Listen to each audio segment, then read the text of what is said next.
Vice President Sara Duterte has filed perjury charges against her self-confessed former aide and alleged bagman, Ramil Madriaga. Madriaga claimed that he received campaign funds from Pogo and drug money.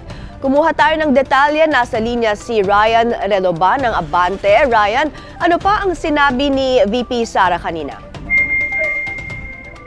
May personal nga na naghain ng reklamong perjury si Vice President Sara Duterte laban kay Ramil Madriaga, ang nagpakilalang dating aide at umano'y bagman ng pangalawang Pangulo. Si Madriaga ay isang akusado sa kasong kidnapping ng nagpanggap na campaign supporter at mula roon ay biglang lumitaw bilang umano'y testigo sa impeachment case laban kay Vice President Sara Duterte. Nagtungo ngayong umaga si VP Duterte kasama ang kanyang legal counsel na si Attorney Paulo Panelo Jr. at 5 testigo sa Taguig City Prosecutor's Office para isampa ang nasabing reklamo. Kabilang sa mga testigo ay sina dating BPSPG Commander Colonel Raymond Lachica, dating BPSPG Deputy Group Commander Lieutenant Colonel Dennis Nolasco, dating OBP spokesperson Attorney Reynold Munsayak at 2 dating PSG Commander. Matapos ang filing, May, saglit na humarap sa media ang Vice Presidente na nakangiti at sinabing si Attorney Panelo na lamang ang sasagot sa mga katanungan.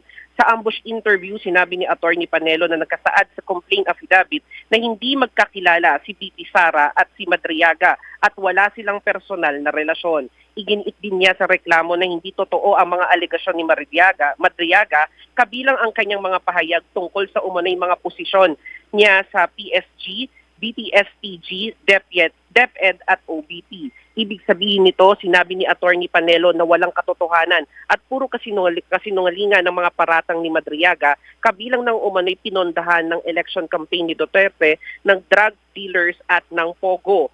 Hindi rin totoo na si Madriaga ay nag-deliver ng malaking halaga ng pera sa pagitan ng July 2022 at August 2023. Kaya naman dapat anya managot si Madriaga sa kanyang mga kasinungalingan at hindi maaaring hayaang gamitin ang mga imbentong kwento upang linlangin ang publiko.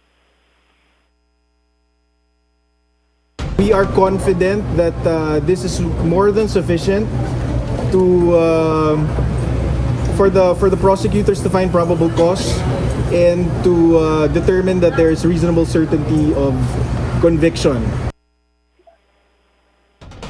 Maaysa ngayon nakakulong si Madriaga sa Camp Bagong Diwa sa Taguig City. Back to you, May. Maraming salamat, Ryan Reloban ng Abante. Nag-uulat.